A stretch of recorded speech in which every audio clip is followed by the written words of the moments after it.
J'ai mis le t-shirt Sonic Mania, le bonnet Dreamcast, là, les gens, ils vont se dire, ah ouais, il aime vraiment Sega. Comment? C'était pas juste un rôle, il aime bien Sega. Et encore, je vous ai pas montré mon slip Sonic. Salut YouTube, c'est Super Boki. Aujourd'hui, une nouvelle petite interview. Et aujourd'hui, en ma compagnie, j'ai l'auteur, le vidéaste, le chroniqueur, Punky. Bonjour Punky. Salut. Ça va bien? Oui, ça va, merci, et toi? Bah écoute, ça va très bien, j'ai bien raté mon introduction, donc très content. Ça va. C'est important d'être régulier dans un format. Si les gens un jour ils voient que je l'ai réussi, ils vont se dire mais qu'est-ce qui lui arrive? Il est pas dans son assiette aujourd'hui. Il a triché. Il l'a fait plusieurs fois. Donc du coup, j'ai énoncé un peu tes multiples talents visibles sur les internets. Je te laisse donc te présenter. Eh ben, enchanté, moi c'est Punky, j'ai un peu plus de 30 ans, et voilà, je parle de jeux vidéo sur internet, et je fais des podcasts et des vidéos, et on s'amuse bien. Bah, très bien. Au niveau présence sur internet, t'es quand même un vieux de la vieille quand on parle d'internet, parce que tes premières vidéos, elles ont quelques années maintenant quand même. Ouais, je me suis lancé dans la vidéo en 2008. Ma première vidéo, elle est sortie en 2008 pour un site que j'avais créé qui s'appelle Prestart Button et sur lequel j'ai fait mes premières armes avec une bande de copains. On faisait des vidéos pour Dailymotion à l'époque. Et quand ce site s'est arrêté, bah j'ai ouvert ma petite chaîne YouTube parce que tout le monde faisait ça là vers 2010-2011 là. Voire même un peu plus. Ouais, c'était 2011, un truc comme ça.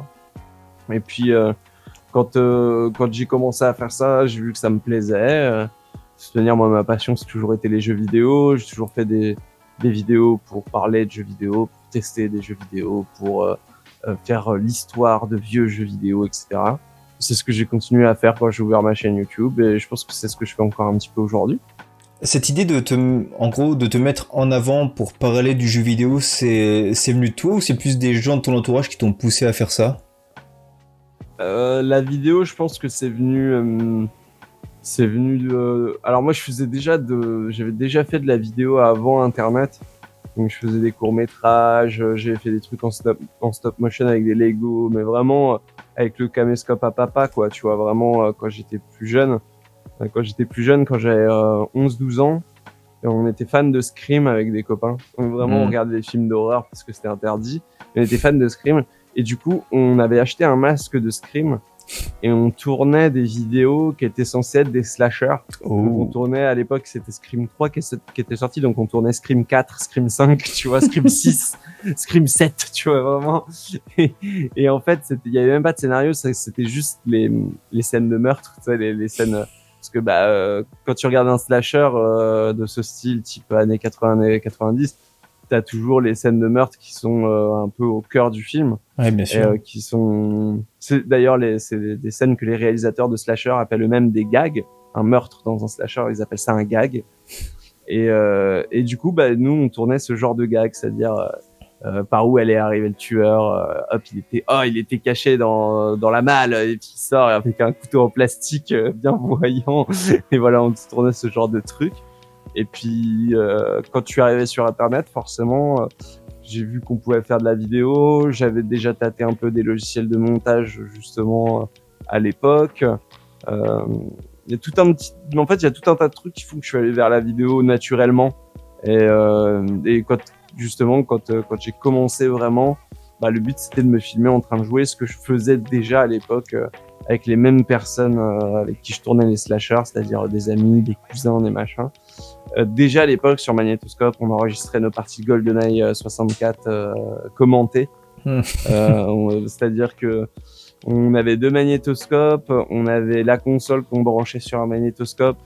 On mettait le fil jaune et le fil blanc, comme ça on avait une vidéo, un audio, et on mettait le micro ce qui fait qu'il y avait le micro d'un côté et le son du jeu de l'autre, tu vois. Quel enfer.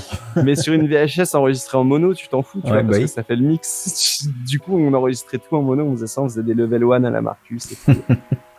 Putain, génial. J'ai investigué un petit peu. Bon, en gros, je suis sur ta chaîne YouTube et j'ai regardé tes premières vidéos. Ouais. Et pas honteuse, hein, à moins que tu les aies enlevées les vraies premières, mais les vraies premières, elles sont en privé. Ah, d'accord. Parce que là, ta toute première qui parle étrangement d'un hérisson bleu. Ouais, sans doute, oui.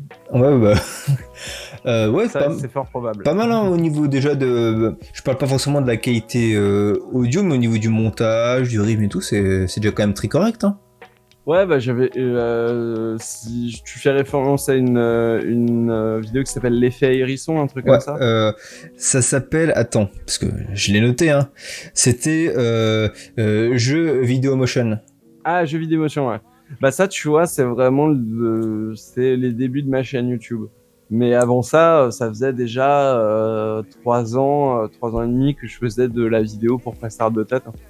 Donc beaucoup de mes débuts, c'est-à-dire moi qui me filme avec un appareil photo ou un téléphone de faible qualité, avec un micro qui siffle et tout. Tout ça, c'est sur la chaîne de Prestart Button, sur la chaîne Dailymotion. Tout est là-bas. Mais effectivement, si tu vas sur ma chaîne YouTube, la première vidéo, elle est plutôt clean. Ouais. Même si, entre-temps, je crois qu'il y a que 2 vidéos que j'ai fait où j'ai pas ce micro que j'ai actuellement, qui est de bonne qualité. Après, le premier truc que j'ai investi, c'est le micro. Et je l'ai toujours. D'accord. Celui-là. Outre ta chaîne YouTube, je sais que tu es présent sur les podcasts des camarades de la case rétro. Oui. Donc, petit podcast jeux vidéo, rétro gaming fort sympathique. Ouais. Qui devient cette année rétro de par sa définition. Ouais. Donc ouais, parce que la saison 10 va bientôt commencer. Ça fait combien de temps que tu as intégré la case toi maintenant ? Je suis arrivé en saison 6, je crois, un truc comme ça.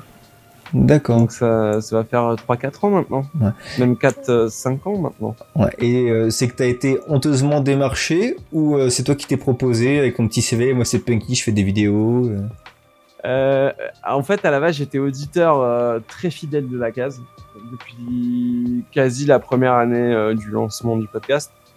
Je me suis très vite attaché au podcast parce que c'est un podcast déjà c'était un des premiers podcasts en France sur le rétro gaming qui avait une vraie ligne éditoriale, des vraies rubriques et tout. Voilà, moi à l'époque à l'époque de Prestart Button, je faisais déjà du podcast. On faisait pareil, des podcasts comme ça. Et puis sauf que quand Prestart Button a fermé en 2013, moi j'ai un peu perdu ça, tu vois. J'ai un peu perdu ce truc des podcasts qui était déjà par ailleurs, qui avait déjà disparu du site depuis 1 ou 2 ans. Donc j'avais ce petit manque. Mais j'écoutais la case avec ce plaisir de me dire putain c'était cool de faire des podcasts et tout. Et puis une saison, je crois qu'ils avaient fait un appel en mode si vous voulez participer et tout, envoyez-nous un petit mail. Et j'avais envoyé un petit mail et il m'avait répondu négativement. Il m'avait répondu négativement et il se trouve que en fait ils m'ont recontacté l'année d'après, la saison suivante, en me disant putain avec le recul on se dit bon quand même, donc c'était toujours chaud machin et tout. Et je dis ah ouais bien sûr et tout. Entre temps ils ont fait Tony Hawk. Ça je retiens. Entre temps ils ont fait Tony Hawk, donc je suis arrivé après Tony Hawk. Mais je suis arrivé quand même et quel plaisir.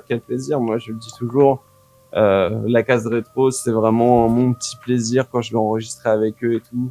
C'est un peu ma petite récompense. Tu vois, il y en a ils vont prendre l'apéro avec les copains, il y en a ils vont faire un foot, il y en a ils vont machin. Moi c'est la case, tu vois, c'est mon petit plaisir. Je sais que je retrouve tous mes copains, je peux papoter avec eux pendant deux bonnes heures. Et toujours un plaisir de se retrouver, tu vois. C'est spontané, c'est authentique comme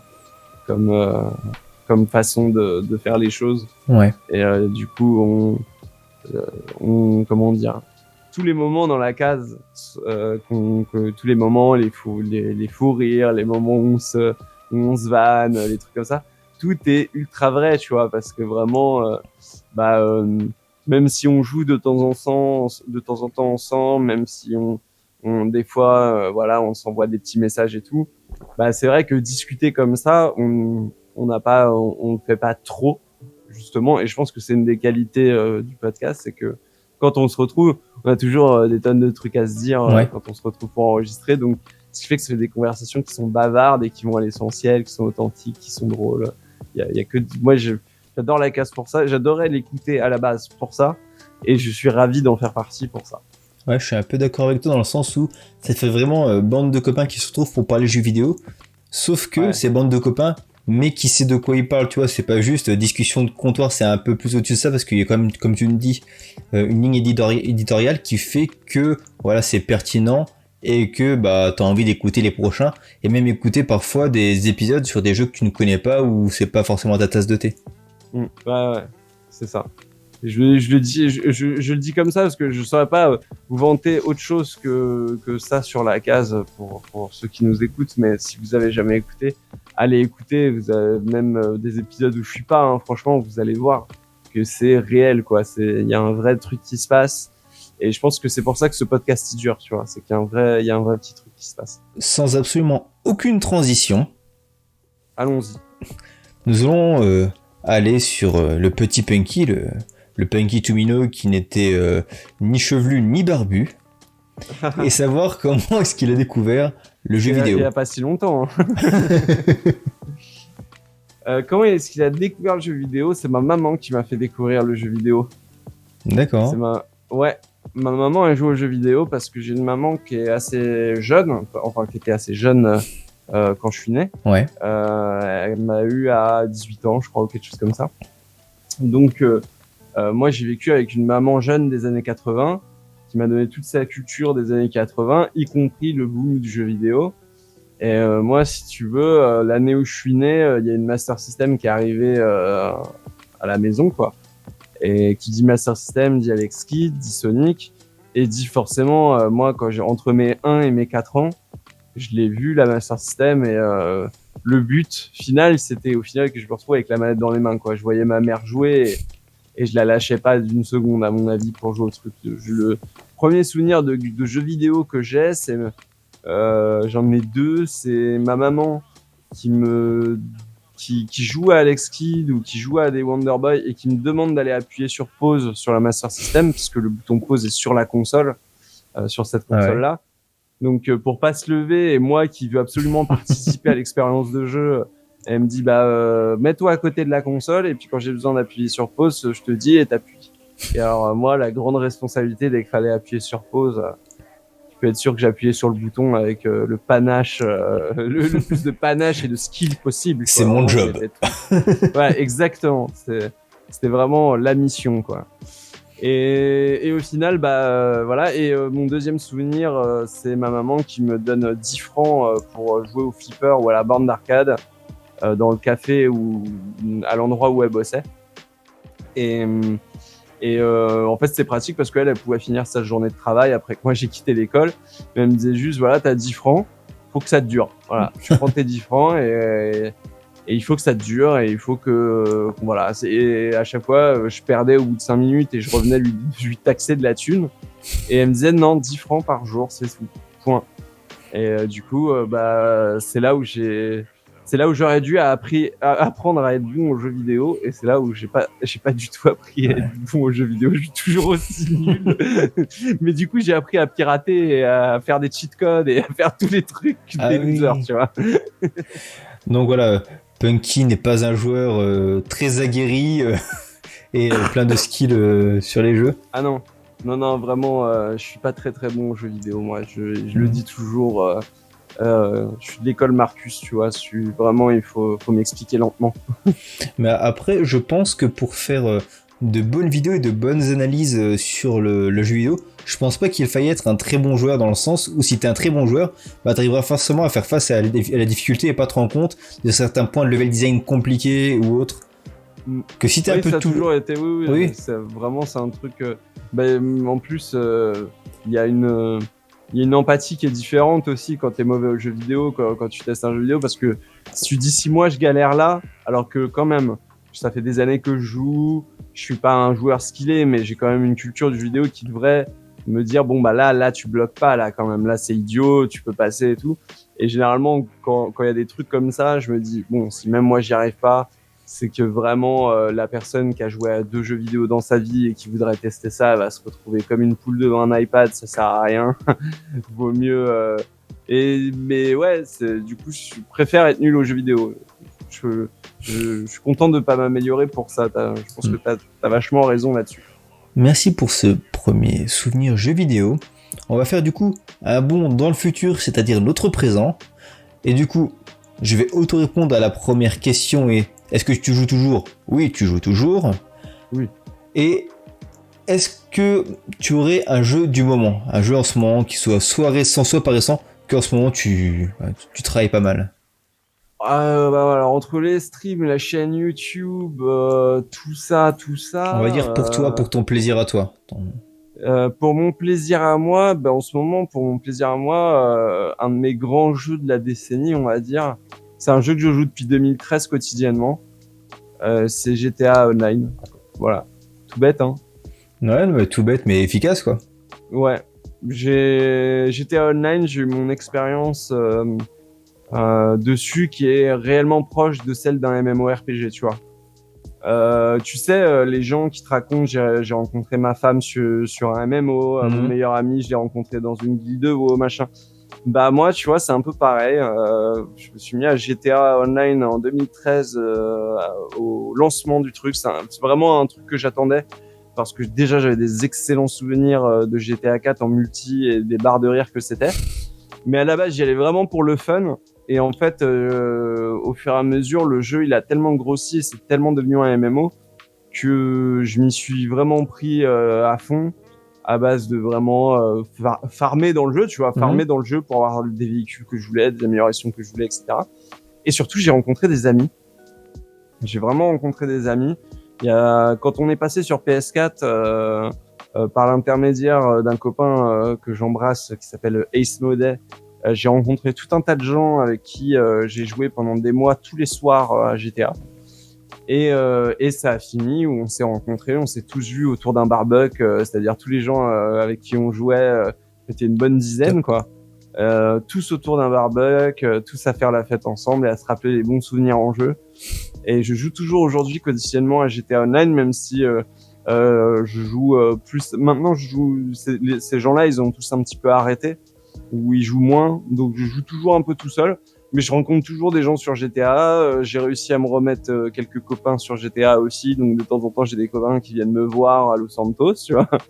Mais ça a vraiment été une deuxième maison GTA Online j'ai pas envie de le conseiller parce que c'est un jeu qui demande beaucoup de sacrifices dans le sens où c'est un jeu déjà pour le lancer, t'as 15 minutes de temps de chargement, donc ça te calme, tu vois, tu fais ah ouais ok c'est ça GTA Online, dur. Toute l'interface elle est pourrie, quand t'es nouveau il y a tellement de trucs que tu sais pas où aller, t'as tous les persos qui te harcèlent au téléphone, enfin l'expérience GTA quand t'arrives et que t'es nouveau elle est horrible, vraiment c'est le pire MMO, le MMO le plus inaccueillant que tu peux trouver quoi. Mais une fois que t'es dedans et une fois que tu comprends ce qui se passe, une fois que tu comprends tout ce que tu peux faire, une fois que tu comprends toutes les interactions que tu peux avoir, toutes les activités que tu peux faire et toute la richesse du jeu, en fait, tu dis ah oui, ok, je comprends ce qui se passe, je comprends pourquoi il y a des gens qui restent là-dessus accrochés quoi. Et j'ai qu'une hâte, c'est qu'ils nous sortent un GTA 6 entièrement online, qui soit parce que là le plus gros problème du jeu actuellement, c'est que c'est pas un jeu qui avait été fait pour être online à la base, c'est un jeu solo avec une feature online qui a on va dire qui a muté en MMO, tu vois, c'était pas du tout censé être un MMO à la base, donc autant me dire que l'interface est pourrie, que tout ça et tout.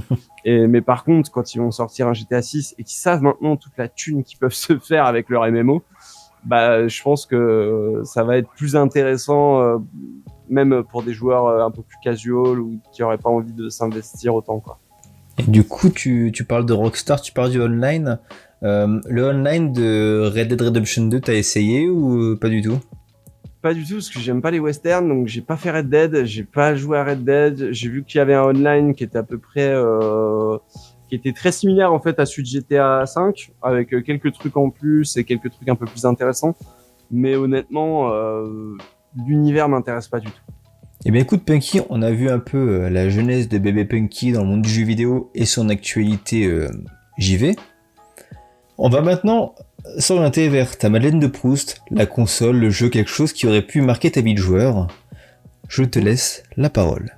Alors moi, ce que j'aime bien dans le concept de Madeleine de Proust, c'est qu'il y a beaucoup de gens qui oublient que c'est des jeux qu'il faut avoir En fait, le concept de la Madeleine de Proust, c'est qu'il essaye de retrouver le goût des madeleines, tu vois. Donc, il faut qu'il y ait une espèce de privation, de frustration liée à la privation. Et il y a beaucoup de gens qui disent, moi, ma Madeleine de Proust, c'est Super Metroid, mais qui l'ont toujours eu, soit sur émulateur, dans un coin, ou quoi, aux caisses. Moi, il y a une vraie Madeleine de Proust.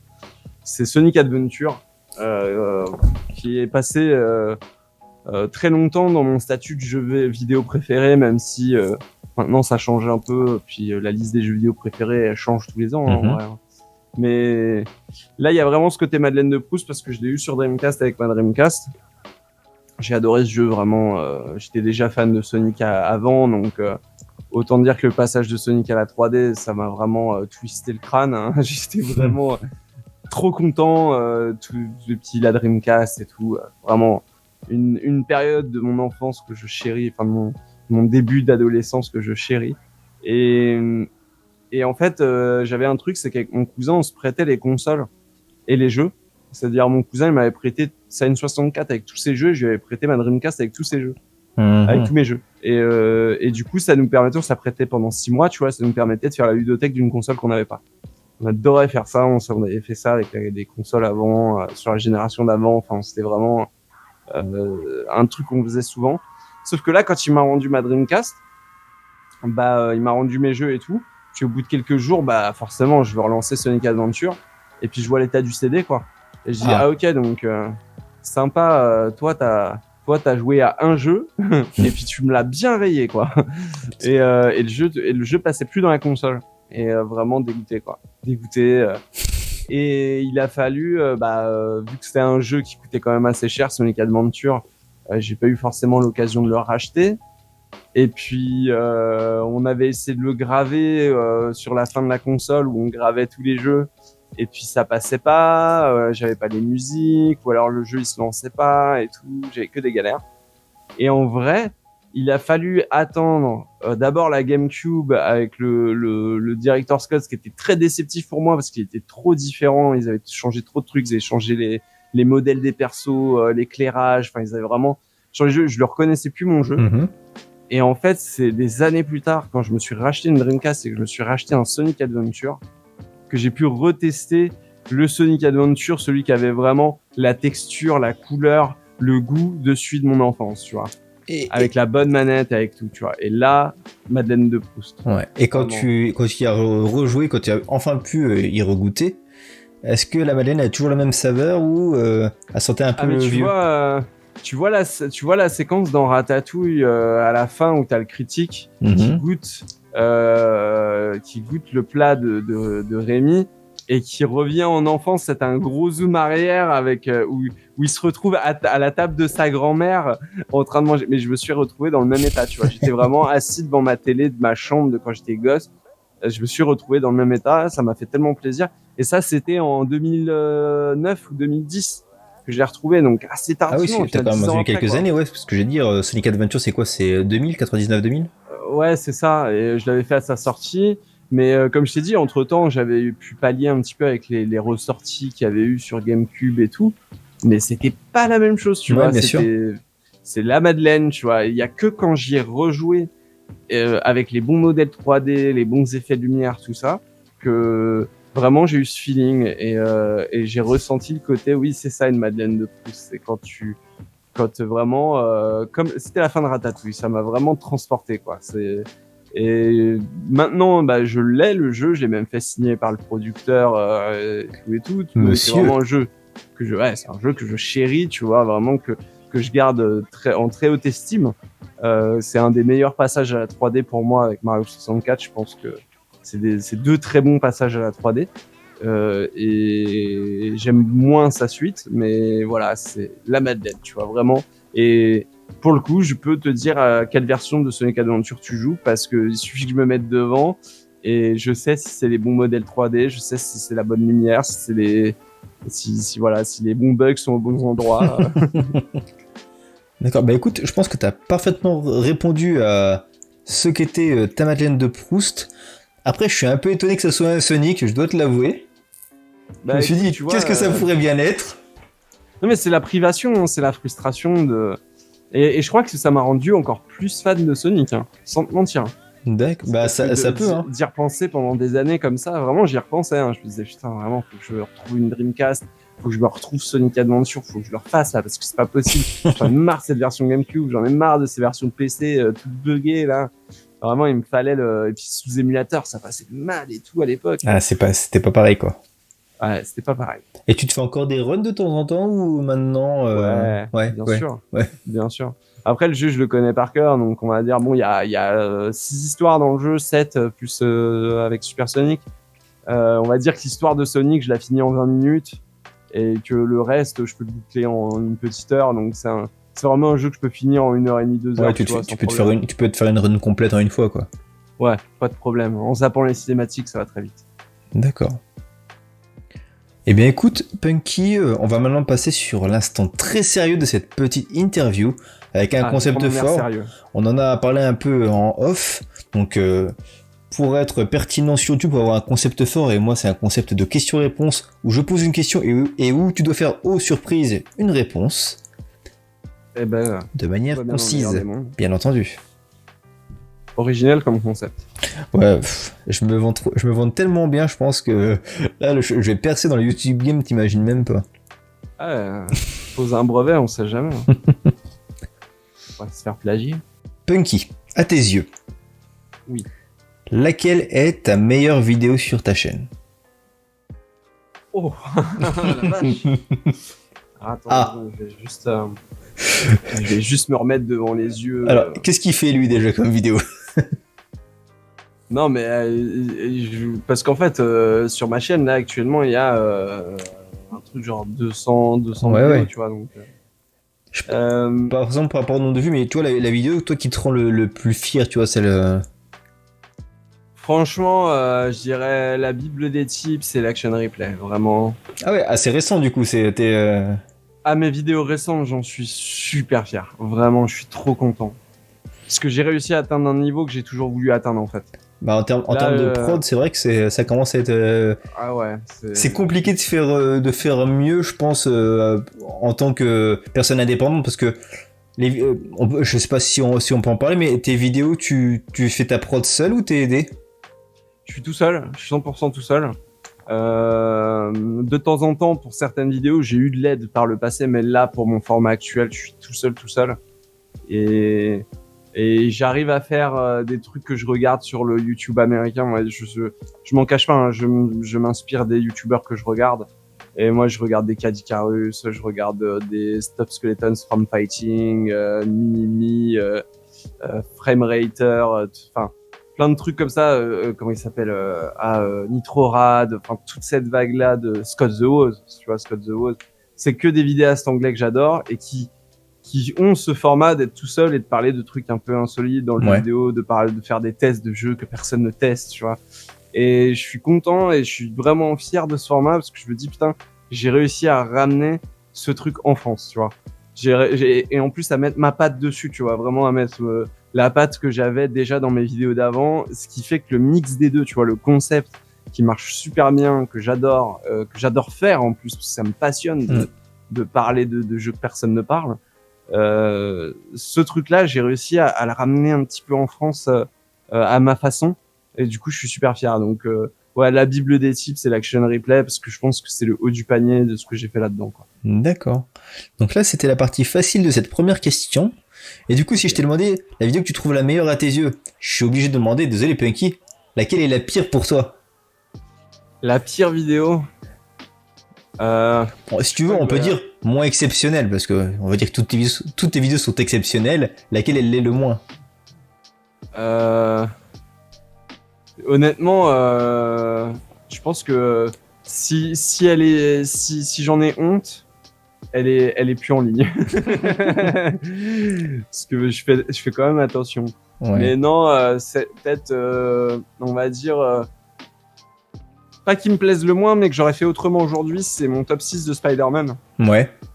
Ce top 6 des jeux Spider-Man, qui est très cool, hein. J'ai eu Donald Renew et tout en guest, enfin super, hein. Mais en vrai, si ça sortait aujourd'hui, j'en ferais pas un top 6. C'est dans mes derniers top 6, et les top 6, c'est une émission que j'ai tenue beaucoup trop longtemps. J'en ai fait 50. Et j'arrivais pas à sortir de ce format-là. Et au jour d'aujourd'hui, je ferais les jeux Spider-Man, mais dans mon format actuel, tu vois, pas en faisant un top comme je faisais avant. Et du coup, voilà, c'est pas qu'elle est moins bonne, c'est juste que aujourd'hui, quand je la regarde, j'ai l'impression déjà de voir le format que je fais maintenant, mais qui veut pas se l'avouer, tu vois. Ouais. J'avais pas encore compris que Ouais, je pouvais c'est une version un peu moins aboutie de ce que tu fais maintenant, quoi. Et du coup, c'est ça. ouais. Et puis surtout, j'étais vraiment maintenu. Enfin, artistiquement, j'étais un peu limité par le côté top, tu vois, par le côté Ouais, t'étais classement. emprisonné de ton format en fait, par ton format. Exactement. Ouais. Et j'ai mis longtemps à comprendre que je pouvais faire autre chose, mais vu que c'est ce qui marchait le mieux sur ma chaîne, j'osais pas trop m'en détacher. Et en vrai, dès que je m'en suis détaché, ça a été mieux pour moi. Ouais, je comprends. Attention, on va parler de la Dreamcast.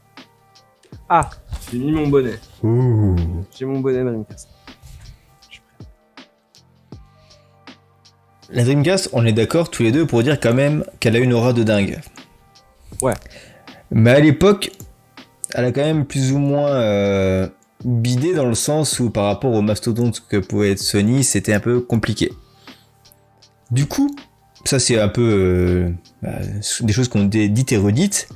Du coup, à tes yeux, si on a le côté de l'affect que tu as pour la console, pour toi c'était une vraie bonne console ou elle est juste surcotée maintenant?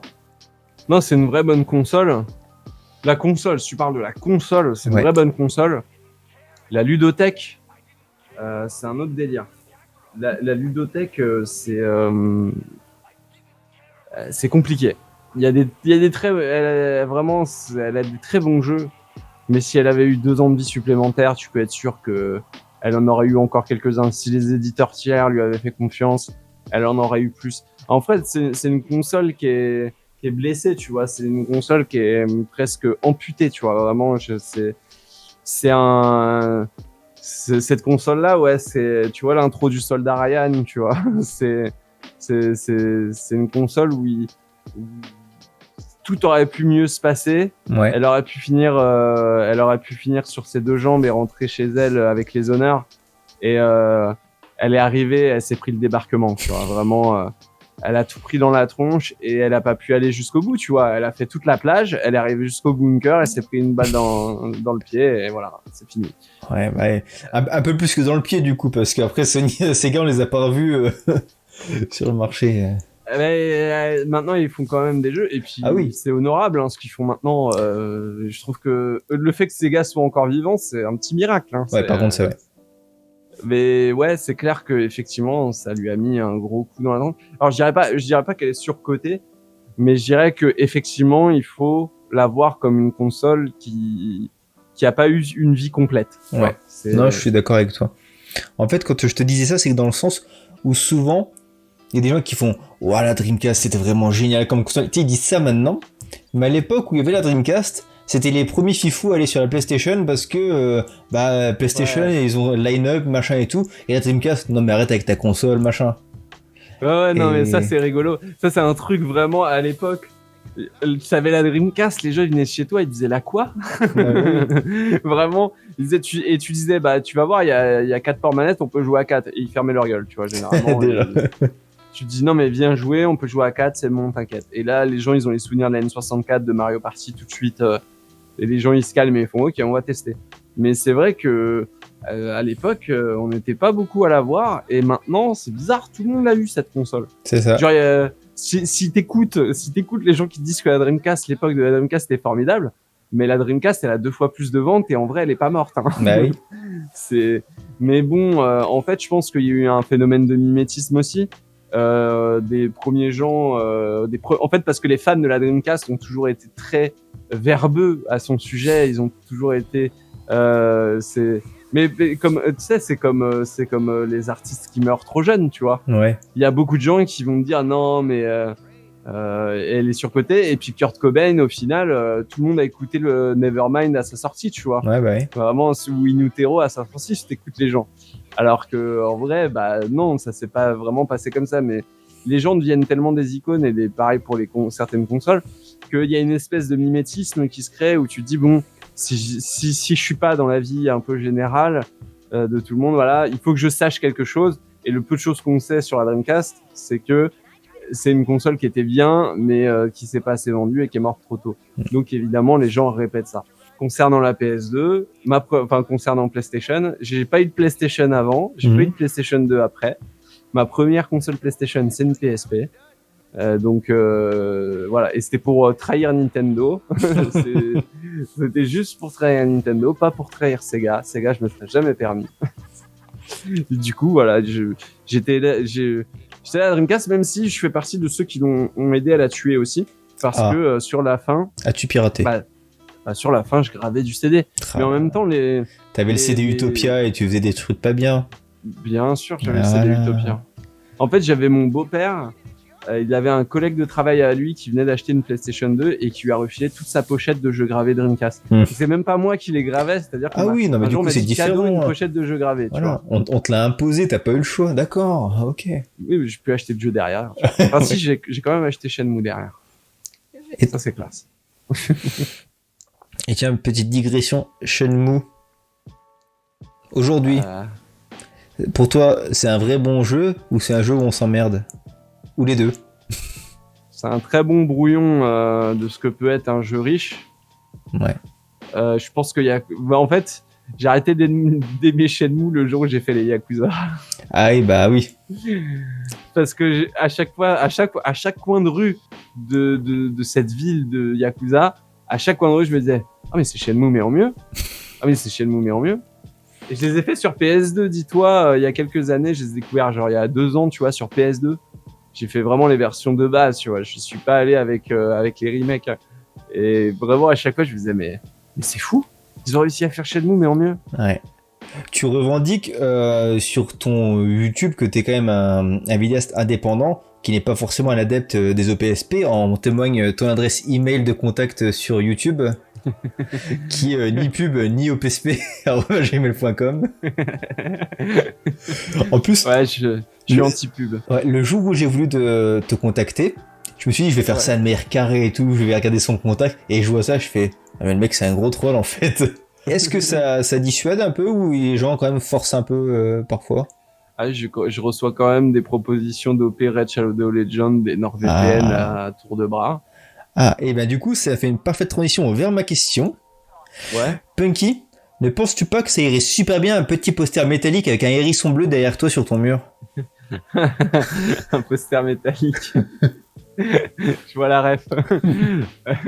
Tu vois, ça c'est un problème que t'as pas, tu vois, quand tu fais pas d'OPSP, c'est que derrière tu fais pas le SAV des entreprises capitalistes qui veulent se faire du fric sur le dos des gens. Ouais, mais t'as pas réglé ce genre de problème. Non, moi j'ai un très beau dessin derrière de Sonic, que c'est un artiste qui s'appelle Psychopathe qui me l'a fait à l'époque de PSB. Il me l'a fait il y a des années, je l'ai toujours gardé. Il me l'a offert pour mon anniversaire et c'est fait avec du colorant alimentaire. Donc en plus c'est 100% do it yourself quoi. Ah super. Mais non, j'aime pas la pub, voilà. Ouais. non mais la pub, c'est ton parti pris et il est respectable. Enfin, je pense les gens, il y a des gens qui vont toujours dire du mal, qui diront oui, il dit ça, mais hypocrite. En vrai, c'est pas vrai. Il y a personne qui dit ça. Les gens, ils disent, et moi, c'est ce qui m'énerve le plus, c'est que les gens, ils me disent, non, mais mets de la pub, nous, on s'en fout. Je dis, mais non, je m'en fous pas. Vous vous faites bourrer le crâne. Vous vous rendez pas compte à quel point c'est nocif, la publicité, quoi. Ah, et puis c'est ton choix à toi, hein. Oui, voilà, et puis c'est un choix, mais moi j'ai vraiment pas envie d'imposer ça aux gens, quoi. Surtout que moi je vois une pub dans la rue, déjà, ça me fait chier qu'on m'ait imposé de regarder un panneau publicitaire quand je me balade dans la rue. Bien sûr. Donc pour te dire, t'imagines sur internet comment moi j'ai des adblockers de partout. T'es comme ça quand t'es sur internet. Ah non, mais j'ai des adblocks de partout, dès que je vois une pub, je râle, vraiment, j'aime pas ça là. Non mais je comprends. Et tu sais, les gens qui disent nous on s'en fout, fais-le.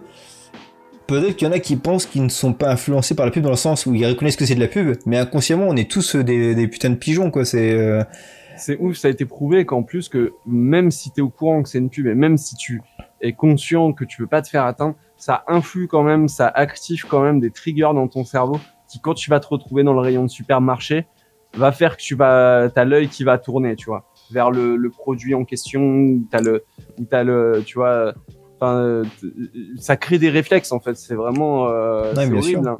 Mais ça crée des réflexes et moi je suis contre ça, je suis contre toutes sortes de manipulations en général, et je trouve que la pub, c'est de la manipulation. Donc j'ai pas envie. Il y en a qui le font, c'est très bien, ils sont à l'aise avec ça, c'est leur éthique, ils font ce qu'ils veulent. Moi vraiment, là c'est vraiment plus politique en plus, hein, c'est politique. Moi j'aime pas la pub, ça me débecte. Je trouve qu'il y a rien de pire, il y a rien de pire pour abîmer un paysage qu'une publicité, il y a rien de pire pour abîmer un propos qu'une publicité en plein milieu, quoi. Du coup, Punky, j'ai vu que tu avais ouvert un Tipeee il y a quelques années maintenant. Ouais, c'est ça. Je l'avais d'abord ouvert une première fois quand j'ai lancé ma chaîne YouTube, puis je l'ai fermé quelques années parce que d'un coup, je me sentais plus assez légitime dans ce que je faisais, puis je publiais plus régulièrement. Je bossais en vidéo pour d'autres boîtes, donc je gagnais de l'argent à côté en freelance. Donc je me sentais moins demandé.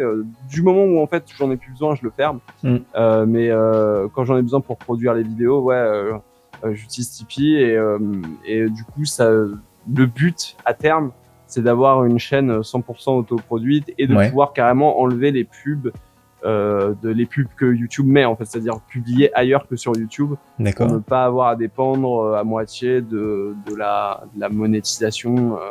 Parce que moi, alors, je regarde pas du tout comment ça se passe. J'ai un network qui s'occupe de ça et tout, machin. Mais j'ai Adblock, donc je le vois même pas. Et même si vous regardez mes vidéos, je vous recommande de mettre Adblock, comme ça vous n'aurez pas les pubs. Mais voilà, il y a des gens qui regardent des pubs et moi, ça me rapporte un peu de sous.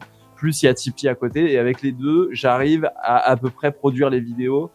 Même si pour l'instant, je dégage pas du tout de salaire pour moi. Vraiment, pour l'instant, j'arrive juste à faire en sorte que je sois toujours à niveau, à flot, à zéro, en budgétant mes vidéos tous les mois. Ce qui est déjà pas mal, tu vois. Il y a très peu d'artistes qui peuvent se dire mon art s'autofinance tout seul, tu vois. Bien sûr. Ou mes œuvres, ou ce que tu veux, ou du journalisme, parce que c'est pas de l'art non plus, tu vois. Mais il y a très peu de gens qui peuvent se dire voilà, mon hobby se finance tout seul. Maintenant, si j'arrive à dégager un salaire dessus, c'est cool parce que c'est vraiment du taf et que je me crève le cul dessus. Bien sûr. Plus de 60 heures par semaine, tu vois. Donc, mais pour l'instant, c'est vraiment que pour financer les vidéos. Et puis le reste, c'est les aides, les petites subventions ici et là, les machins. D'accord. On vivote, quoi. Ouais. Mais en tout cas, ce qui est assez agréable, c'est de voir que tu en parles sans aucun problème, parce que souvent les gens qui sont sur YouTube, ils aiment bien entretenir ce flou, ne pas en parler, de savoir comment ça se passe et tout. Et toi, là-dessus, c'est un peu comme ton rapport par rapport au pub. En gros, t'es droit dans tes bottes et t'as pas de problème à dire ce que tu penses. Je suis assez transparent là-dessus, et j'aimerais pouvoir mettre à disposition pour mes tipeurs et tout ce qui est cahier de recettes, de dépenses et tout. Pour que voilà, moi tous mes tipeurs sont très investis dans ce que je fais. On a un Discord privé où on discute, je leur envoie des news régulièrement, ils savent ce que je fais et c'est important qu'ils sachent parce que c'est eux qui mettent des sous dedans, tu vois. Bien sûr. Tu peux pas décemment mettre des sous en disant je soutiens quelqu'un sans regarder. Tu vois, moi par exemple quand je soutiens une association, je regarde où va l'argent. Bien sûr. Et c'est un peu comme si c'était un peu tes actionnaires et toi en gros tu leur montres un peu plus des sociétaires. Oui, des sociétaires, parce que ils ont quand même parfois des petits pouvoirs de décision. Alors c'est pas grand chose, tu vois. Ils choisissent pas des sujets des vidéos et ils choisissent pas les vannes. Mais si tu veux, parfois je vais les consulter sur quelle couleur pour la miniature. Est-ce que cette vanne elle passe bien ou est-ce que je mets le timing plus court, tu vois. Enfin, je leur envoie des petits extraits, des machins et tout. Donc de temps en temps, en fait, ils participent à leur hauteur, par leur avis, ils participent, mine de rien, à rendre les vidéos meilleures. Donc, c'est une grosse entreprise familiale où vraiment, j'essaie de papoter avec un maximum de personnes et de contenter le maximum. Voilà. Après, il y a des gens qui aiment pas Tipeee, il y a des gens qui peuvent pas se le permettre, je le comprends aussi. Et les vidéos restent faites pour être regardées gratuitement.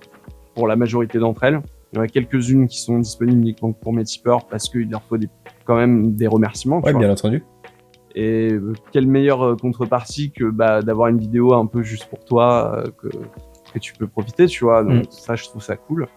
Et puis en plus, moi, ça m'a permis de faire des vidéos que je pouvais pas forcément mettre sur YouTube, que ce soit sur les séries animées Sonic parce que les extraits c'est un peu compliqué, ou sur des jeux vidéo un peu des jeux vidéo pour adultes, tu vois, 18+, genre un peu coquin, quoi. Ouais. Qui serait jamais passé sur YouTube, même en floutant tout ce que tu veux. Arrivé à certains stades, tu peux plus flouter en fait. Hein. C'est ça. À un moment, c'est l'image, c'est plus que du flou, quoi. Et grâce à ça, bah, ça m'a fait une façon aussi d'attirer les gens et de dire bon bah voilà, si vous venez et que vous participez, bah vous avez ça en plus, qui sont des trucs que je pourrais de toute manière pas mettre sur YouTube. Donc profitez-en. D'accord. Écoute, je te propose qu'on fasse quelque chose d'un peu plus léger, parce que là on était super sérieux d'un coup. Bah ouais. Mais par contre, c'est très intéressant. Hein. Et là-dessus, c'est génial. Hein. Petite question ambivalente. Si je te demandais de choisir entre faire que du podcast audio ou des chroniques vidéo, tu choisirais quoi? Bonsoir.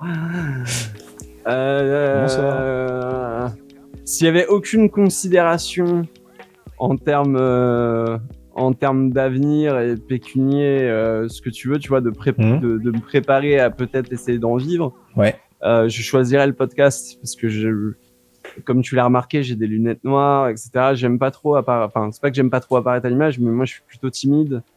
Je suis plutôt donc aucune filiation avec une passion pour Maître Gims. Non, aucune. Non. D'ailleurs, j'avais les lunettes avant qu'il soit connu. Ah oui, donc c'est lui en fait qui t'a tout pris quoi. Exactement, il m'a tout. C'était sûr. Et non, en fait, ouais, il y a... moi, autant la voix, ça me dérange pas. Même j'aime bien jouer de ma voix et je pense que ça s'entend que je suis beaucoup plus à l'aise sur mes voix off qu'en face cam. Ouais, le podcast parce que j'ai toujours préféré les métiers de la radio aux métiers de la vidéo. C'est juste que la vidéo, ça attire plus de gens plus facilement, c'est plus facile pour capter des gens et tout. Et que bah quand tu veux parler de ce que t'aimes, bah c'est mieux quand il y a des gens qui t'écoutent quoi. Ouais, je te comprends. Et c'est vrai que le podcast, bon, il y a des gens, tu vois, mais et c'est cool. Et moi, je fais partie de ceux qui écoutent beaucoup de podcasts aussi. Hein. Vu que je travaille beaucoup sur mon ordinateur, j'ai quasi tout le temps des podcasts en fond. Ouais. Podcast Addict, c'est devenu ma radio. Tout le monde allume RTL en arrivant au boulot. Moi, je lance Podcast Addict, tu vois. C'est vraiment. Après, c'est vrai que le podcast, tu perçois peut-être un peu moins les interactions avec les gens qui te suivent et. Moins d'interaction et surtout vraiment moins de public. Hein. Ouais. C'est pas comparable. C'est du simple au décuple, tu vois. Mais après, je continue à faire du podcast parce que j'aime bien ça et je le fais vraiment pas pour l'audience. Comme j'ai dit, la casse, c'est mon petit plaisir. Le podcast que j'ai créé sur le cinéma, c'est mon petit plaisir aussi. C'est mon petit univers. Et je trouve que en plus, le podcast, il y a un autre truc que j'adore, c'est que il y a l'imagination qui rentre en jeu quand tu fais un podcast. Tu t'imagines un peu les gens, tu t'imagines le setup, t'imagines tout ça. Et en fait, avec ça, tu peux vraiment créer moi, le podcast que j'ai créé, Some Stoner Stuff, au montage, même au niveau du son, j'essaie de créer un petit truc un peu intimiste. Oui, une petite ambiance vraiment propre au podcast. Et quand tu l'entends, tu dis, ah, ça y est, c'est mon podcast. Exactement, c'est ça. Et que tu te dis, ça y est, je me retrouve dans cette vieille chambre d'ado avec ces deux personnes pour parler de vieux films un peu débiles et tout. Bah voilà, tu vois, je trouve qu'en fait, il y a beaucoup plus de facilité dans un podcast de créer une ambiance et une volonté artistique même parfois, tu vois. Moi, j'écoute des podcasts de fiction et rien qu'avec quelques musiques, quelques bruitages et tout, tu te mets dans des ambiances. C'est plus facile à produire le podcast pour faire ça, pour faire voyager les gens. Et en plus, t'as que 50% à faire parce que le reste, c'est l'imagination de l'auditeur et du coup, c'est plus simple. Donc, je préfère faire du podcast, mais je continue de faire de la vidéo parce que les gens aussi, la vidéo, ils ont besoin d'un support visuel. Hein. Ouais. Je veux dire, la télé et la radio ont toujours coexisté, mais la télé a toujours fait des plus gros chiffres que la radio. D'accord. Eh bien, écoute, Punky, merci pour cette réponse très concise. Je suis bavard. Hein. Escroc. Je l'avais dit dès le départ. Tout le monde s'attend à ce que je te pose la question hey Punky, tu préfères Mario ou Sonic? Et ça, je ne ferai pas ça. Je tiens à te le dire, je ne le ferai pas. Mario. Du coup, moi, ce que je te demande, tu préfères Luigi ou Tails? Osef. C'est des losers. Hein. Non, ouais, Tails, j'aime bien Tails. Je préfère Tails. Hein. Mais en fait, Luigi, c'est juste Mario en vert, en fait. Ouais, c'est ça. C'est Mario qui est un peu plus fit, quoi. En vrai, j'aime bien la personnalité de Luigi, un peu un peu peureuse et tout. Ouais. Mais Tails, il y a un vrai bail, c'est que en plus il évolue, il est passé de sidekick, et dans Sonic Adventure justement, dont je parlais dans ma Madeleine de Proust, il apprend à ne plus suivre aveuglément Sonic et à se débrouiller par lui-même, tu vois. Donc il y a un petit arc narratif de ça y est, je suis plus un sidekick, je suis un vrai héros. Ouais. Je l'avais noté, je me suis dit, oh, je vais pas la poser, bah du coup, je la pose et je la couperai du coup si c'est pas intéressant. Pour toi, Sonic, c'est un jeu 2D ou 3D? J'ai bien dit où? C'est un jeu 2D, Sonic. D'accord. Sonic, ça fonctionne beaucoup mieux en 2D. Parce que Sonic, pour moi, c'est vraiment un héritage à la fois du pachinko japonais et à la fois du flipper américain. Tu vois. Et c'est deux jeux qui se jouent sur des tables fixes avec un seul angle et où il n'y a pas vraiment de notion de relief qui est importante, ou en tout cas pas de spatialisation dans l'espace. Tu vois. Enfin, pas de 3D. Tu vois. Ouais. C'est vraiment, pour moi, c'est des plateaux fixes. C'est là où ça marche bien. Après, il y a des bons Sonic en 3D parce que les jeux de plateforme en 3D c'est cool aussi. Mais je trouve que Sonic est plus rigolo quand c'est un jeu de flipper slash pachinko que quand c'est vraiment un jeu de plateforme. D'ailleurs, je vous recommande le Sonic Pinball Party de la GBA, qui est un très bon jeu de flipper avec Sonic et qui me démontre bien tout ça. Avant-dernière question, c'est-à-dire que c'est bientôt la dernière. Logiquement. J'avais compris le concept d'avant-dernier, il me semble. Je l'avais. D'accord. Excuse-moi, je vous ai pris un peu de haut, monsieur Punky, j'en suis désolé. Tu préfères quoi?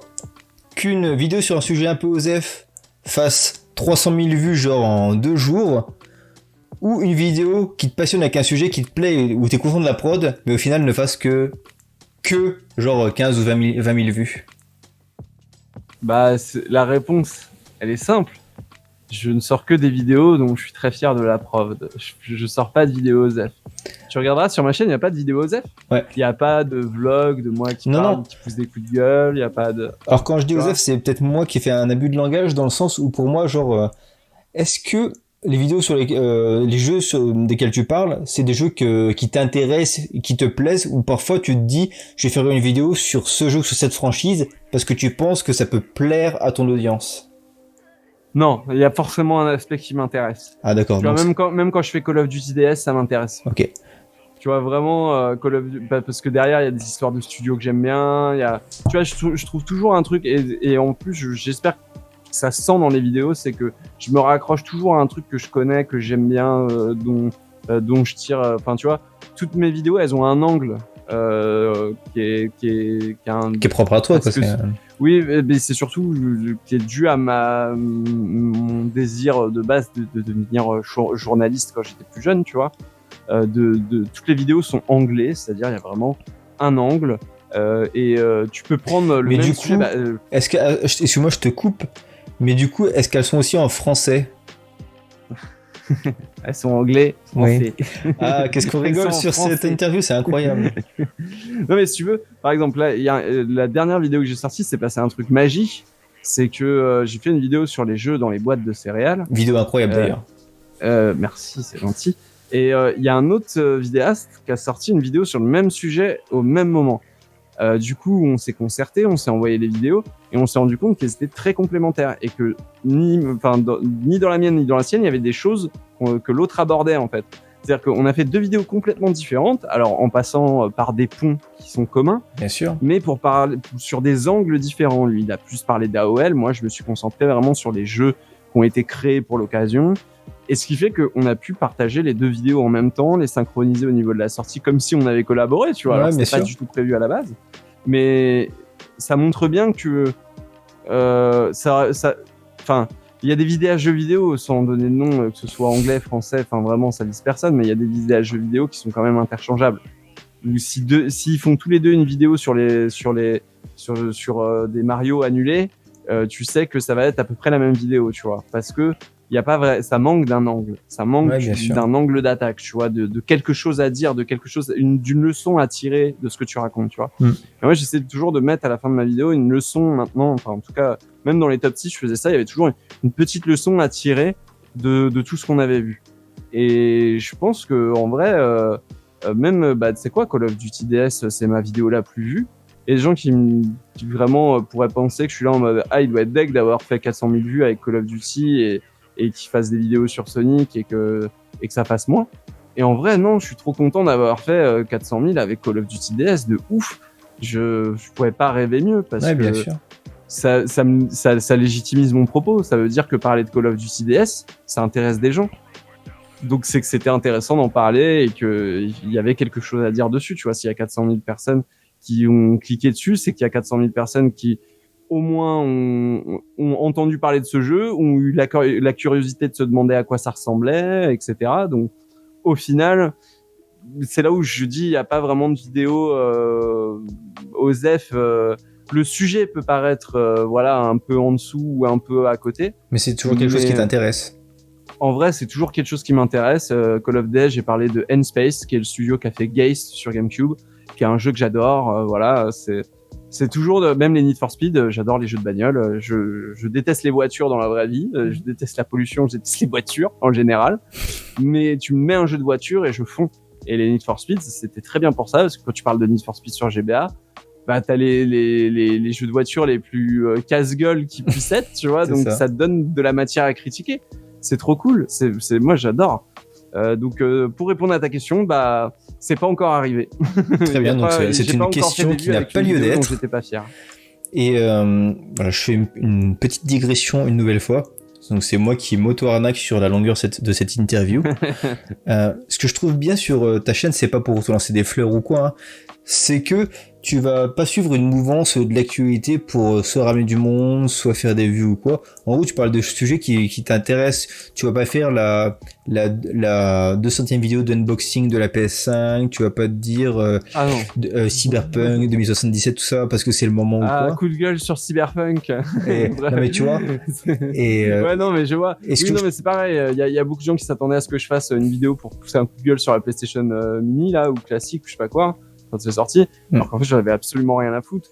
Moi, la PlayStation classique ou Cyberpunk, si tu veux, Cyberpunk, dans 10 ans, je te ferai une vidéo Cyberpunk sur PS4 et là, on rigolera bien, tu vois. Bien sûr. Mais là, ça sert à rien d'en parler maintenant. Les gens, ils sont vénères et on n'a pas de réponse, on n'a pas de résultat, on sait pas si le jeu il va être patché, on sait pas. Ça sert à rien d'en parler. Moi, je préfère avoir le recul. Tu vois, Call of Duty DS, si j'en avais parlé à sa sortie, tu peux être sûr que j'aurais fait 10 vues. Ouais, bien sûr. Mais parce qu'à sa sortie, ça intéressait personne parce que on savait pas encore, tu vois, on savait pas encore ce que c'était, ce que ça allait donner, combien il allait avoir en sortir.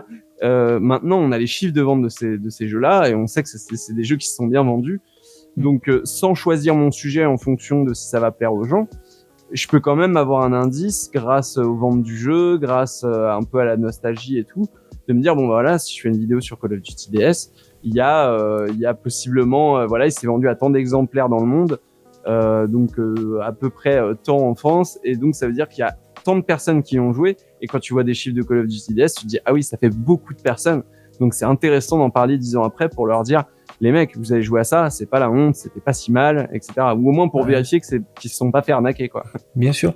Et là où je voulais en venir dans ma réflexion, c'est que ta chaîne, enfin c'est peut-être moi qui me plante, hein, tu pourras me dire tais-toi, c'est n'importe quoi ce que tu dis, tu auras le droit. J'ai l'impression qu'elle a quand même connu ces dernières années vraiment un essor assez exponentiel, et c'est d'autant plus agréable dans le sens où tu suis ta propre ligne éditoriale. En gros, c'est toi qui choisis de produire le contenu que tu veux par rapport à ce qui te plaît, et en gros tu n'as pas choisi la facilité de te dire je vais prendre que les tendances et travailler dessus. Tu as choisi de prendre ce qui te plaisait, travailler dessus, et au final t'es récompensé par une solution. C'est peut-être pas la voie la plus simple. Mais j'en suis très très fier, hein. Moi ça me fait très plaisir que tu me dises ça, parce que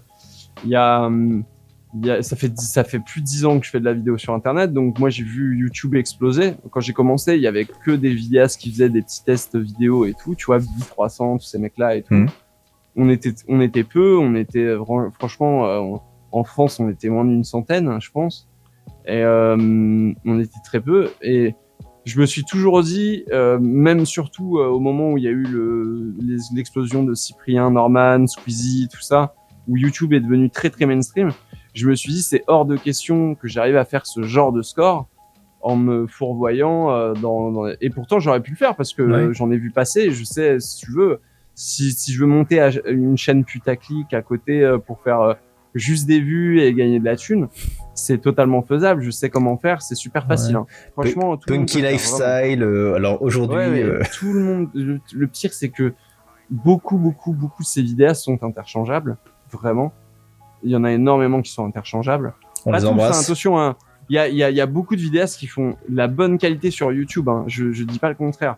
Mais il y a aussi énormément de contenus qui sont interchangeables et où on va plus effectivement, je parle de vraiment pour donner un exemple, c'est Coca Mentos, tu vois, Coca Mentos ou la presse hydraulique, tu vois, ou couteau à 1000 degrés, tu vois, vraiment, c'est ces vidéos où tu peux mettre n'importe quel gugus à la place et ça changera rien du tout.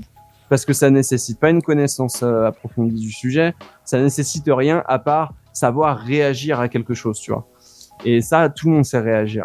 Moi, là, aujourd'hui, j'ai réussi à faire un peu de vues et j'espère continuer à réussir à en faire en faisant quelque chose que j'ai estimé de travailler et je dirais pas que c'est bien, mais au moins c'est travaillé et j'y serais pas arrivé sans, en utilisant la méthode facilité, tu vois. Ouais. Et c'est vraiment ça qui m'importait, c'est de pas y arriver avec la voie facile. Après, on n'aime pas mes vidéos, il y a pas de souci, tu vois. Moi, je suis ouvert, il y a pas de problème, on peut ne pas aimer mes vidéos, mais faut pas dire que ce que je fais, c'est de la facilité parce que c'est pas vrai.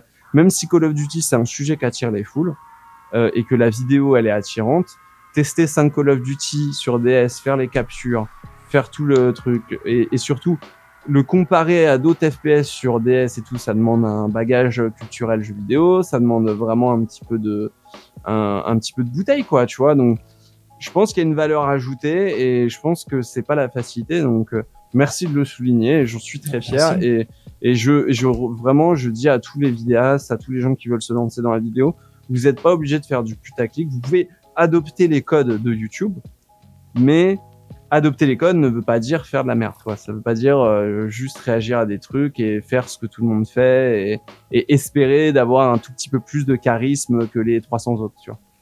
Du coup, cette dernière question va aussi nous amener directement vers la conclusion, car oui, nous finissons bientôt cette mini-interview. Seulement 1h26 d'enregistrement pour le moment. Oh la vache. Ah ouais, j'ai battu Subi et tout. En version uncut, Subi, je pense qu'il est pas loin de ce temps-là aussi. Hein. Oh là là. 2021 arrive. D'ailleurs, je pense qu'au moment de sortir cette vidéo, on sera certainement début 2021. Bonne fête à vous. Voilà. Tu vois comment 2021 pour ta chaîne, des nouveaux formats peut-être à arriver? Non, tu restes sur ton format rodé, Alors, c'est pas vraiment des nouveaux formats, mais mon format, il évolue toujours un petit peu. Ouais. Des fois, il change un petit peu, etc. J'essaie de varier les plaisirs. Mais en vrai, on va rester sur ce genre de base. J'ai plein de sujets surprenants qui arrivent. C'est ça que je vais te demander aussi, si t'avais déjà les sujets en tête pour les semaines et mois à venir. Ah, tu veux du teasing, hein, c'est ça. Gentiment. Ah, on va peut-être s'aventurer un petit peu du côté de Guitar Hero DS. Ah. On va peut-être s'aventurer un petit peu du côté de James Bond. Et on va peut-être s'aventurer un petit peu vers ce qu'il y a derrière moi, c'est-à-dire un peu de skateboard.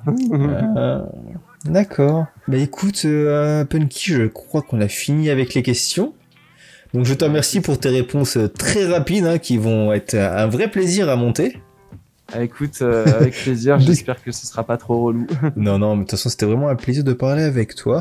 Donc du coup, je mettrai les liens vers tes différents réseaux et tes chaînes dans la description. Merci, c'est sympa. En attendant, on va entendre ta douce voix aussi sur la reprise de la case rétro pour la saison 10 qui devrait commencer incessamment. Ah, j'ai hâte que ça recommence. Moi, mais en vrai, il y a les gens, ils demandent, hein, c'est quand la saison 10 ?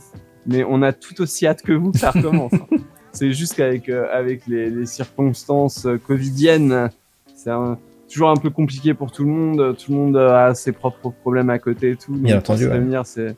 Voilà, mais c'est en route. Ça a jamais été autant en route. Et en vrai, moi, j'ai hâte que ça commence pareil. Avant de se quitter, je voudrais dire quand même que Punky, nous avons un point commun, à savoir que nous avons la même personne qui a réalisé nos magnifiques avatars sur YouTube. Biscotte. Bah oui. Gros big up à Biscotte. Tu l'as eu ou pas en interview, Biscotte ? Alors, Biscotte, je lui ai écrit parce que je lui ai demandé, parce que je me dis, tu sais, il est un peu... tu sais, on l'entend très peu sur les émissions Biscotte, mais son point de vue, j'aimerais beaucoup l'avoir. Il a pas exclu, mais il a dit que pour l'instant c'était pas forcément le moment, par la fin d'année, le travail, tout ça, ce qui s'entend. C'est compliqué. Hein. Mais il m'a dit de lui redemander, et ça je l'ai pas oublié, hein, je vais lui redemander gentiment. Biscotte, quelques dispos Mais comme tu l'as dit récemment, j'ai eu un petit pic, au niveau des vues, au niveau de l'audience et tout sur ma chaîne. Ouais. Ça commence à monter. C'est en grande partie grâce à Biscotte et à ses illustrations. Autant je suis loin d'être le meilleur vidéaste jeux vidéo de YouTube, c'est clair et net, j'ai encore beaucoup de choses à améliorer. Autant j'ai les plus belles miniatures du YouTube Game. Il y a aucun problème là-dessus. Biscotte, il est trop fort. Et si les gens cliquent sur mes vidéos pour les voir, c'est-à-dire que autant je fais des bonnes vidéos, tu vois, mais vraiment, si les gens ils cliquent dessus pour les voir, les gens qui connaissent pas, s'ils cliquent dessus en disant qu'est-ce que c'est grâce à Biscotte. Donc je lui en serai toujours très reconnaissant et très redevable. D'accord, et bien Biscotte, on t'embrasse et je t'attends très vite sur la petite interview. En attendant, mon YouTube me reste à vous dire au revoir et à bientôt pour de nouvelles petites interviews.